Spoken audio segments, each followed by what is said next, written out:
Hello दोस्तों। तो आज की हमारी कहानी है एक अकेली नागफनी। तो शुरू करते हैं आज की कहानी।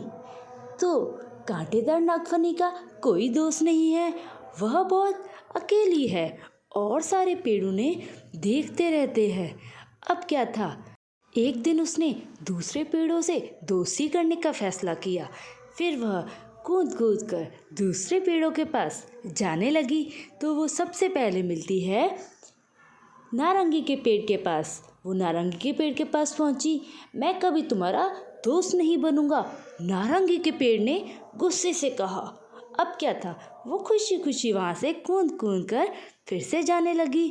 अब वह पहुंची केले के पेड़ के पास। अब वो केले के पेड़ के पास गई। दोस्त, और तुम्हारा सवाल ही नहीं उठता, पेड़ ने कहा। फिर वो फिर से कूद कूद के चलने लगी। अब वो पहुंची, देख के किसके पास पहुंची, कांटेदार नागफनी ने आम के पेड़ से पूछा और अमरूद के पेड़ से भी।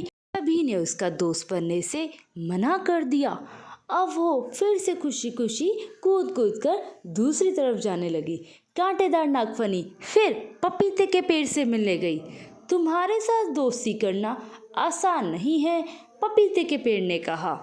फलों के पेड़ लोगों को बेहद पसंद होते हैं। वे प्यार से हमारी देखरेख करते हैं और हमें अपने बगीचे में रखते हैं। मगर तुम तो एक जंगली पेड़ हो, बाकी पेड़ों से बिल्कुल अलग।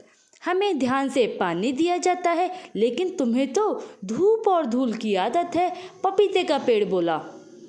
मगर तुम्हें अकेला देखकर मुझे बहुत बुरा लगता है।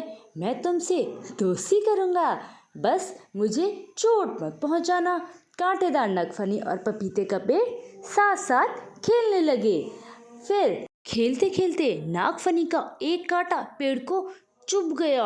अब पपीता का पेड़ गुस्सा हो गया। चोट लगने से पपीता का पेड़ बहुत नाराज हो गया। अब वह नागफनी के साथ और नहीं खेलना चाहता था। बेचारी नागफनी।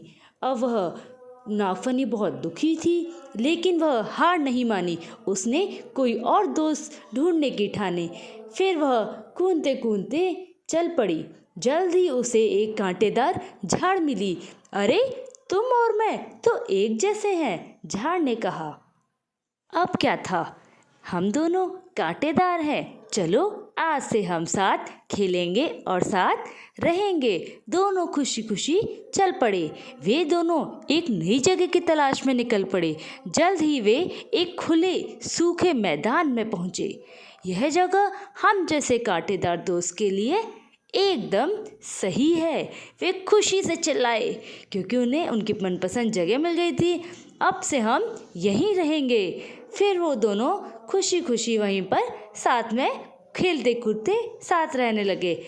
इस कहानी से हमें ये सीख मिलती है कि जैसी संगत होनी चाहिए, हमें वैसे ही लोगों के साथ रहना चाहिए। अगर हम अपने से विपरीत लोगों के साथ रहेंगे तो हम उसमें रह नहीं पाएंगे। साथ ही हमें ये भी जानने को मिला कि नागफनी के पेड़ को बहुत ही कम पानी की ज़रूरत होती है और वो धूल और मिट्टी में भी रह सकता है। कैसी लगी आपको यह कहानी?